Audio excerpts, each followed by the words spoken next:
You haven't wasted your life, but something has been quietly stealing pieces of it for years while you were busy looking away, and you've been blaming yourself for the theft. That's what today is about. There's a feeling that shows up at night, usually when it's quiet. You look at where you are, then you think about where you thought you'd be. And the gap between those two things just sits there. Most people call it regret. Some call it failure. I want to call it something else, because if we name it correctly, we might actually be able to do something with it. Here's what's happening inside your brain when that feeling hits. Your brain has what neuroscientists call a default mode network. When you're not focused on a task, lying awake, staring out a window, sitting in traffic, this network switches on, and it does one thing. It talks about you to you. It replays the past, rehearses the future, compares your actual life to the one you imagined.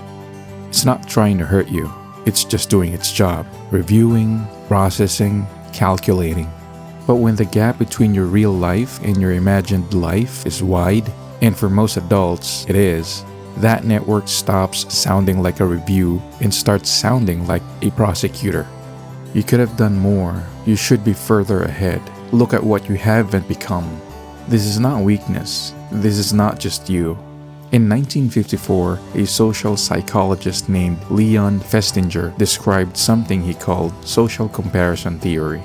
We don't evaluate ourselves against some absolute standard. We evaluate ourselves against others, against possibilities, against the version of ourselves we planned to be by now. Social media didn't create this tendency. It just turned up the volume until you can't sleep. But here's the thing nobody talks about.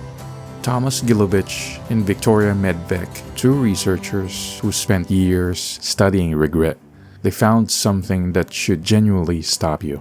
In short term, people regret their actions, the thing they said, the mistake they made. But over a lifetime, the regret flips completely. What haunts people decades later isn't what they tried and failed at. It's what they never tried at all. The risks not taken, the doors never opened, the version of themselves they kept promising they'd become someday.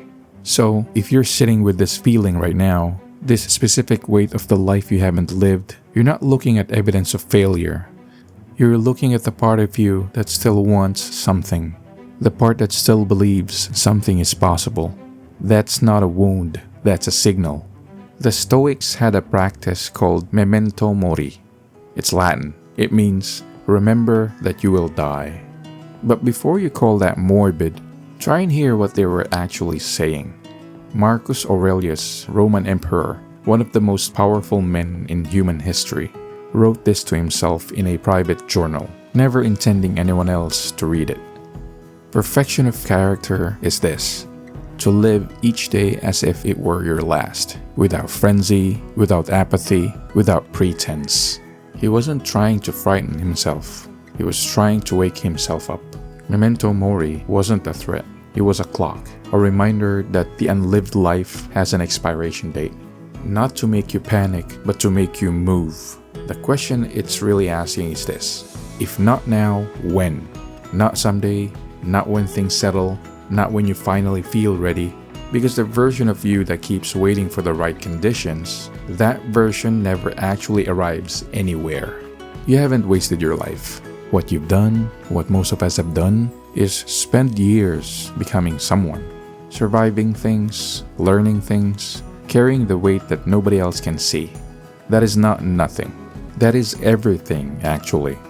The Stoics understood something that modern life keeps burying under metrics and comparison, and the endless noise of everyone else's highlight reel. You're not behind, you are becoming. And becoming, real becoming, is slow and quiet and mostly invisible, even to you. The life you were supposed to live isn't behind you. It's still there. In the next decision you make, the next morning you choose differently, the next moment you stop waiting and just begin.